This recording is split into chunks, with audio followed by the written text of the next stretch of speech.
Class 12 का history chapter number 7 chapter का नाम विजयनगर साम्राज्य। क्या है जी? विजयनगर साम्राज्य। तो सबसे पहली बात कि विजयनगर जो साम्राज्य है ये आपका है क्या कि मतलब इसकी स्थापना कौन किए थे? तो आप याद करें हरिहर और भुक्का। कौन किए थे जी? हरिहर और भुक्का। कितना में किए थे? 1336 में किए थे। 1300 क्या जी? 36। और उस समय आपका है क्या दिल्ली सल्तनत के शासन सुल्तान कौन थे? तो एमईटी। एमईटी मतलब मोहम्मद बिन तुगलक थे। ठीक है, कौन थे जी? मोहम्मद क्या थे? तुगलक थे। और इसकी राजधानी क्या थी? तो विजयनगर ही थी। कैसे जी? विजयनगर ही थी। ठीक है ना। लेकिन आगे चलकर इसकी राजधानी क्या जी? हम्पी बन गई। क्या बन गई? हम्पी बन गई। हम्पी एक शहर का नाम है विजयनगर में, जो कर्नाटक में पड़ता है। कहाँ पड़ता है जी? कर्नाटक। तो देखिए आपको बताते हैं, हमने आपको ये बताया कि विजयनगर साम्राज्य जो है ना इसे विजय का शहर भी कहते हैं। क्या होते हैं जी? विजय का शहर भी कहा जाता है। इसकी स्थापना कब हुई? तो 14वीं शताब्दी में, यानी कि कितना? 1336 में। कहाँ भाई? कर्नाटक। और इस समय दिल्ली के सुल्तान कौन थे? मोहम्मद बिन तुगलक। इस समय दिल्ली के सुल्तान मोहम्मद बिन तुगलक थे। इसकी राजधानी विजयनगर थी, जो वर्तमान में हम्पी है। और इसके संस्थापक हरिहर और भुक्का है। ठीक है। और है क्या इसके शासक जो थे ना वो स्वयं को राय कहते थे। क्या कहते थे? राय। तो विजयनगर साम्राज्य के शासक जो थे वो स्वयं को राय कहते थे, जैसे कृष्णदेव राय। ठीक है ना। और बाबर नामा ने अपनी किताब में कृष्णदेव राय को सबसे महान शासक बताया है। तो इसकी अंतिम राजधानी क्या थी? तो चंद्रगिरी थी। क्या था जी? चंद्रगिरी। चंद्रगिरी भाई कहाँ है? तिरुपति मंदिर के पास। फिर है तेनालीराम का संबंध किससे था? विजयनगर से था। तेनालीराम का संबंध विजयनगर से था। अब है क्या कि महानतम शासक विजयनगर के महानतम शासक का नाम क्या था? कृष्णदेव राय थे। कौन थे जी? कृष्णदेव राय। कृष्णदेव राय ने एक किताब लिखा जिसका नाम क्या था?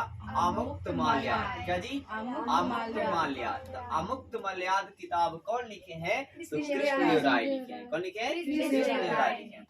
और सर्वप्रथम विजयनगर आने वाला प्रथम व्यक्ति कौन था? विदेशी व्यक्ति कौन था? तो निकोलो कांटी। सर्वप्रथम विजयनगर आने वाला प्रथम विदेशी व्यक्ति कौन था? विदेशी व्यक्ति कौन था? तो निकोलो कांटी। वो कौन था जी? निकोलो कांटी था। क्या था? निकोलो कांटी था। फिर शासन करने वाला प्रथम राजवंश, यहाँ पर शासन करने वाला प्रथम राजवंश कौन था? संगम वंश था। तो विजयनगर साम्राज्य पर शासन करने वाला प्रथम वंश का नाम क्या था? संगम वंश था। फिर 1565 में आक्रमण हुआ इस पर। 1565 क्या जी? आक्रमण हुआ और इसे लूटा गया और फिर ये क्या हुआ? उजड़ गया। और 17वीं से 18वीं शताब्दी तक ये पूर्ण रूप से समाप्त हो गया। ठीक है, क्या जी? विनिष्ट हो गया, खत्म हो गया। फिर भी कृष्णा और तुंगभद्रा नदी के दोआब क्षेत्र में, मतलब दो नदियों का जो मतलब खाली स्थान मिलन क्षेत्र होता है ना, उसको दोआब क्षेत्र बोलते हैं। क्या बोलते हैं? दोआब क्षेत्र। तो कृष्णा और तुंगभद्रा के दोआब क्षेत्रों में कुछ लोग मतलब निवासी जो थे ना उनकी स्मृतियां जीवित रही। ठीक है। और इन्हें हम्पी नाम दिया गया। क्या नाम दिया गया जी? हम्पी। अब ये जो हम्पी नाम था विजयनगर का, हम्पी जो नाम था, इसका अविर्भाव जो है ये मातृ देवी पंपा देवी से हुआ था। मतलब हम्पी नाम किससे पड़ा था? मातृ देवी पंपा देवी। मातृ क्या जी? पंपा देवी से पड़ा। अब आगे का हमारा टॉपिक है मतलब हम्पी का खोज। एक और बात, ये आपके क्लास 12 में बहुत ज्यादा इंपोर्टेंट है। सारे मतलब इसमें से प्रश्न जो है पूछे गए हैं हर पॉइंट से। ठीक है, तो इसको आपको ज्यादा याद करना है। और ये वाली बातें जो है ना आप मतलब जो एक दो बात बताना वो आपके इंपोर्टेंट है, बाकी सारे जो है सब्जेक्टिव के लिए। तो देखिए हम्पी की खोज। क्या जी? हम्पी की खोज। तो सबसे पहले हम्पी को प्रकाश में डाला किसने? डाला इसको किसने दिखाया? तो हम्पी को सबसे पहले आपका है क्या? कालिंग मैकेंजी। कौन जी? कालिंग मैकेंजी ने प्रकाश डाला। ठीक है ना, हम्पी पर मतलब बताया कि हाँ हम्पी भी एक शहर है। और हम्पी भाई कालिंग मैकेंजी कौन थे? इंजीनियर और पुरातात्विक थे। कौन थे जी? इंजीनियर और पुरातात्विक थे। जो कालिंग मैकेंजी थे वो इंजीनियर का थे, पुरातात्विक। अब है क्या कि ईस्ट इंडिया कंपनी में ईस्ट इंडिया जो कंपनी थी उसपे क्या थे जी? काम किए थे। ठीक है ना। तो ईस्ट इंडिया कंपनी जो थी आपके भारत में उसमें इसमें काम कर रहे थे। ठीक है। और कालिंग मैकेंजी जो है मतलब ये कब प्रकाश डाले हम्पी पे? तो 1800 में। और कालिंग मैकेंजी का जन्म कब हुआ? 1754 में। और मृत्यु कब हुआ? 1821 में। और ये 1815 में भारत का पहला सर्वेयर जनरल बने। तो भारत का पहला सर्वेयर जनरल कौन बने थे? तो कालिंग मैकेंजी। कब बने थे? 1815 बने। ठीक है। देखिएगा विरूपाक्ष मंदिर, क्या जी, विरूपाक्ष मंदिर। और पंपा देवी, क्या जी, पंपा देवी के स्थल की जानकारी कहाँ से मिलती है, हम्पी से मिलती है। विरूपाक्ष मंदिर और पंपा देवी स्थल की जानकारी कहाँ से मिलती है, तो हम्पी से। तो पूछ लिया जाएगा कि विरूपाक्ष मंदिर कहाँ है, तो हम्पी में है, कहाँ जी, हम्पी में। हम्पी के किस राज्य में है भाई, कर्नाटक। किस नदी पर, तुंगभद्रा नदी पर है। अब 1836 में अभिलेखकर्ताओं ने, कौन जी, अभिलेखकर्ताओं ने हम्पी के अन्य मंदिरों का दर्जनों अभिलेख क्या किए, इकट्ठा किए। और फिर 1856 में भवन का चित्र संकलित किया गया। 1856 क्या गया जी, भवन का चित्र बनाया गया, ऐसे भवन मतलब नक्शा बनाया गया, मैपिंग किया गया। और इस शहर के पूर्व निर्माण की विदेशी यात्री वृत्तांत, मतलब पूर्व निर्माण के लिए, ठीक है ना, पूर्व निर्माण में विदेशी यात्री के वृत्तांत, जो विदेशी यात्री होते थे ना, जैसे अल्बेनी होता था, ठीक है ना, इन सभी वृत्तांत, ठीक है, जो लिखा गया था। फिर क्या, तेलुगु, कन्नड़, तमिल, संस्कृत में लिखे गए साहित्य से मिलान किया गया। मतलब इस शहर को अच्छे से निर्माण करने के लिए क्या किया गया, सारे मतलब जो विदेशी यात्री वृत्तांत थे, फिर तेलुगु, कन्नड़, तमिल, संस्कृत में लिखे गए जो भी साहित्य थे, उनसे क्या किया गया, मिलान किया। उसके बाद इसका पूर्व निर्माण किया गया।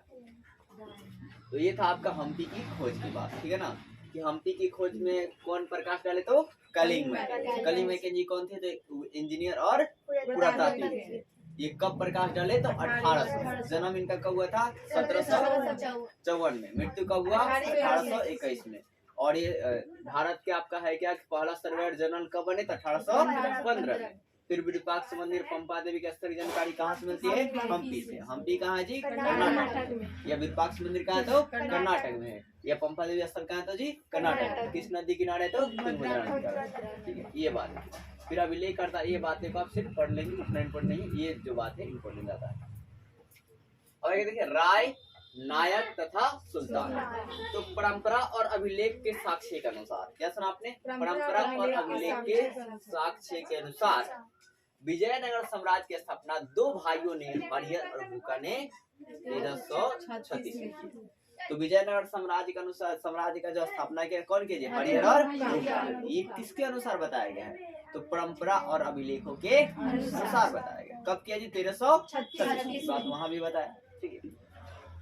फिर विजयनगर साम्राज्य के समकालीन शासक, मतलब उस समय शासक कौन थे, तो ढक्कन के सुल्तान। कौन थे जी, ढक्कन के सुल्तान और उड़ीसा के गजपति थे।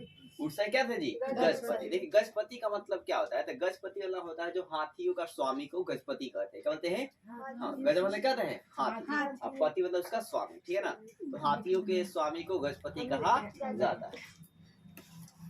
तो आप याद रखना, गजपति। उड़ीसा क्या थे जी, गजपति। ये पूछता है, ये गजपति का संबंध कहाँ से था, उड़ीसा से। कहा जी, उड़ीसा से, ठीक है, ये इम्पोर्टेंट है ये भी। और ये ढक्कन में क्या बोलते थे अपने आप को, सुल्तान बोलते थे, राजा। है देखो, अब है क्या, शक्ति राज्यों का विकास। शक्ति राज्यों का जी विकास हुआ, ठीक है। जैसे तमिलनाडु में चोल का, किसका जी, चोल वंश का, ठीक है ना। तमिलनाडु में किसका हुआ, चोल वंश का। और कर्नाटक में होयसाल वंश का, क्या जी, होयसाल वंश का। तो है क्या, शक्ति राज्यों का विकास हुआ। जैसे तमिलनाडु में किसका जी, चोल वंश का विकास हुआ। कर्नाटक में होयसाल वंश। तो पूछ लिया तमिलनाडु में किस वंश का विकास हुआ, तो चोल वंश का। किसका जी, चोल वंश का। कर्नाटक में होयसाल वंश का।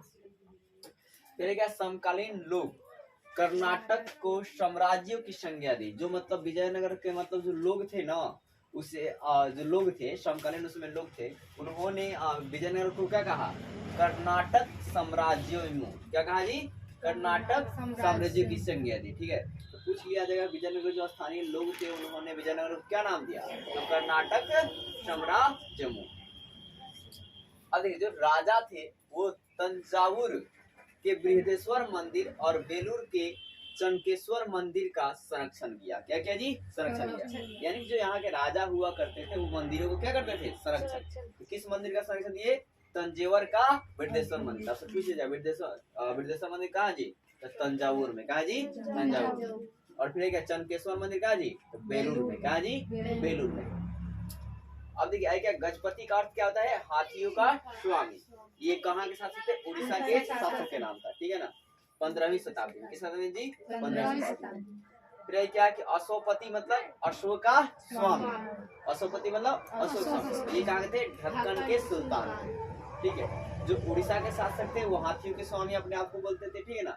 और अश्वपति कौन बोलते थे, ढक्कन के सुल्तान। और फिर रायों को क्या जी, रायों को नरपति भी क्या कहा गया जी, नरपति कहा गया, या लोगों का स्वामी कहा गया। किसको जी, रायों।